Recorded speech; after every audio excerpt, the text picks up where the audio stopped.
On va tout de suite retrouver notre ami et néanmoins correspondant Mathieu Boisseau en direct de Londres, en Grande-Bretagne. Mathieu qui souhaitait, bonjour Mathieu, nous parler ce matin du médicament le plus cher du monde.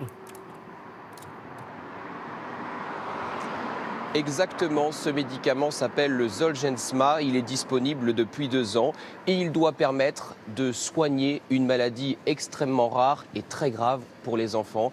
L'amyotrophie spinale musculaire, elle touche 500 à 600 enfants chaque année en Europe et c'est une maladie grave parce qu'elle provoque une paralysie et souvent la mort prématurée. Mais il y a désormais un espoir donc pour les familles car ce traitement, il semble prometteur, ses premiers résultats sont encourageants.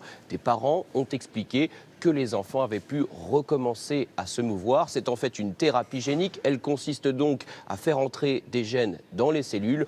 Le problème, c'est évidemment son prix, le plus cher au monde. Chaque parcours de soins est un parcours du combattant quand il s'agit de trouver des financements. Heureusement, ce médicament commence donc à être utilisé.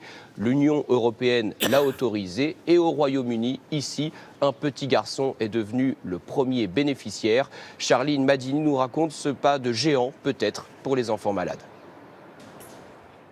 Arthur ne le sait pas, mais il vient de recevoir le traitement le plus cher au monde.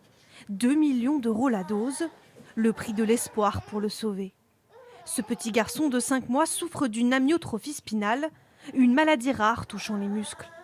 Impossible pour lui de bouger ses bras et ses jambes ou de lever la tête. Mais ce traitement permettrait de contrôler la maladie. Arthur en est le premier bénéficiaire au Royaume-Uni.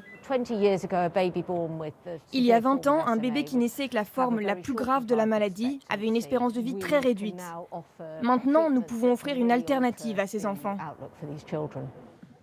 Arthur est soigné dans un hôpital public. Son traitement est entièrement pris en charge par le système de santé britannique. Pour alléger la facture, le NHS a négocié une remise d'un montant secret auprès du laboratoire américain Novartis. Un soulagement pour les parents. On a tellement eu de hauts et de bas, mais aujourd'hui de pouvoir recevoir ce traitement, cela va tout changer pour nous. Et cela va donner à Arthur la meilleure vie possible. Ce traitement devrait désormais être disponible pour une douzaine d'enfants au Royaume-Uni. Mais cela ne suffira pas à soigner tout le monde. Près de 40 bébés britanniques naissent chaque année avec la forme la plus grave de cette maladie dégénérative. Financement par l'État donc pour Arthur, c'est toujours le cas pour les autres ?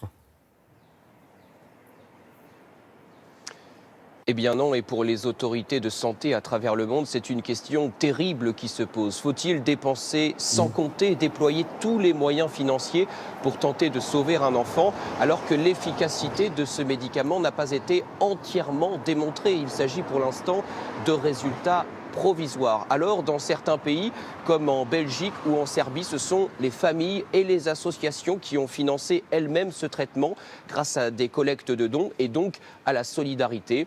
D'autres États, comme les Pays-Bas, refusent d'ailleurs pour l'instant de financer par l'État, par le ministère de la Santé, ce traitement. Ils estiment que c'est également au laboratoire Novartis de faire un effort en baissant le prix de ce médicament.